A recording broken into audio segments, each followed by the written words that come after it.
ओडिशा की अपडाउनर्स एसोसिएशन के सदस्यों ने आज बेतवा नदी के बड़वाले घाट पहुंचकर जल सत्याग्रह किया। उन्होंने अपनी एमएसटी लागू करने और सामान्य टिकटों को दोबारा शुरू करने की मांग को लेकर एक बार फिर विरोध प्रदर्शन किया। एसोसिएशन के अध्यक्ष कमलेश सैन ने बताया कि कई महीनों से संघ के माध्यम से अपनी इन मांगों को लेकर रेल मंत्री तक से मुलाकात कर चुके हैं। आश्वासन के अलावा कुछ नहीं मिला। 1 अक्टूबर तक कुछ राहत की बात कही गई थी, लेकिन वे भी दिखाई नहीं दी। मजबूरी में हमें आंदोलन की राह पकड़ना पड़ रही है। उन्होंने स्थानीय जनप्रतिनिधियों को शून्य करार देते हुए इसी प्रकार के आंदोलन को आगे किए जाने की बात कही है। क्या नाम है और क्या कर रहे हैं? मेरा नाम अरुण अवस्थी है। हम अपडाउनर यूनियन का उपाध्यक्ष हूँ, जिसके अध्यक्ष हमारे कमलेश सैन जी हैं। हम लोगों की निरंतर 16 महीने से कोरोना काल को लेकर ट्रेनें बंद हैं, एमएसटी बंद है, जनरल टिकट बंद है। उस बंद को लेकर विदिशा और भोपाल के बीच में लगभग 8,500 लोग अप डाउन करते हैं। इन 8,500 लोगों के ऊपर तरह तरह के संकट आ गए हैं रोज़गार को लेकर। इसके लिए हम सब लोगों ने शुरू से सत्याग्रह के मामले में से कई कार्यक्रम करें। शांतिपूर्ण तरीके से हमने लोगों से आंदोलन करे हैं, हमने ज्ञापन भी दिए हैं, हम मंत्री से मिले, स्टेशन मास्टर से लेकर रेल मंत्रालय तक आखिरी जगह तक हुआ। मिलता तो हमें सिर्फ आश्वासनों से काम होने नहीं वाला है। हमें हमारी जल्दी से पुरानी एमएसटी चालू कर दें जो 275 रुपये की बनती थी। आज हम लोगों को एक साइड जाने में 60 रुपये लगते हैं और दोनों साइड आने में 80 दूनी 160 रुपये रोज़ का पड़ रहा है। इससे हम लोगों के साथ बहुत बड़ा संकट आ गया। इस संकट को लेकर हमने आज सब यूनियन के सदस्यों के साथ मिलकर यहाँ पर सत्याग्रह कार्यक्रम का आयोजन करा है, जल सत्याग्रह करा है।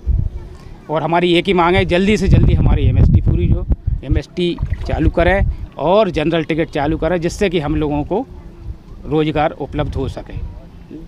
क्या नाम है और क्या कार्य चल रहा है? भैया, मेरा नाम मनीष ठाकुर है। मैं रेलवे अपडाउनर्स प्रोग्रेसिव वेलफेयर एसोसिएशन कार्यवाहक अध्यक्ष हूँ।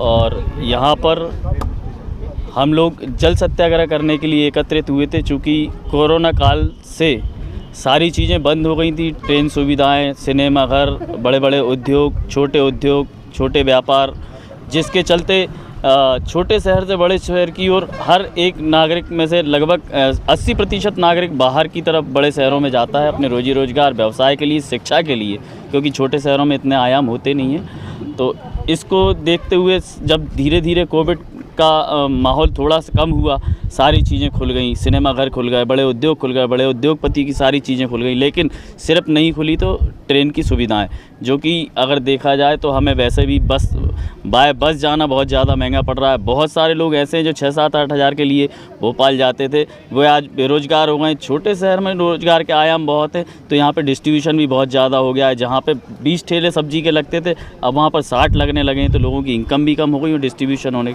और कई लोग यहाँ पे कर्ज करने लगे। जो लोग कर्ज करने लगे, कर्ज नहीं दे पा रहे, तो वो आत्महत्या की कोशिशें भी कर रहे हैं। हम पुनः चाहते हैं, हमारी शासन प्रशासन से यही मांग रही है, जैसे कि हमारे उपाध्यक्ष जी ने बताया कि हम रेल मंत्रालय तक जाकर बात कर चुके। मेरी अभी कुछ ही दिन पहले डीआरएम ऑफिस में सीनियर डीसीएम से बात हुई थी। हमने पितृपक्ष के लिए भी एक ट्रेन की मांग की थी, तो उसमें भी हमें आश्वासन मिला था। और 1 तारीख से 1 अक्टूबर से हमें नई मेमो का फेरा देने का भी उन्होंने 100% वायदा तो किया था। लेकिन शायद ये कागजी कार्रवाई चल रही है, मुझे नहीं लगता कि इसके चलते कुछ हो पा रहा है। इसी उम्मीद को लेकर हम उन लोगों से निवेदन कर रहे हैं, मांग कर रहे हैं। हमारा एसोसिएशन लगातार इस चीज़ के लिए करता रहेगा। अभी तक शांतिप्रिय ढंग से हम लोग अपनी मांग को रख रहे हैं, गांधीवादी विचारधारा से हम लोग आगे बढ़ रहे हैं। और एसोसिएशन को आगे भविष्य में अगर कहीं उग्र होना पड़ा तो शायद हम ये भी करने के लिए सक्षम रहेंगे।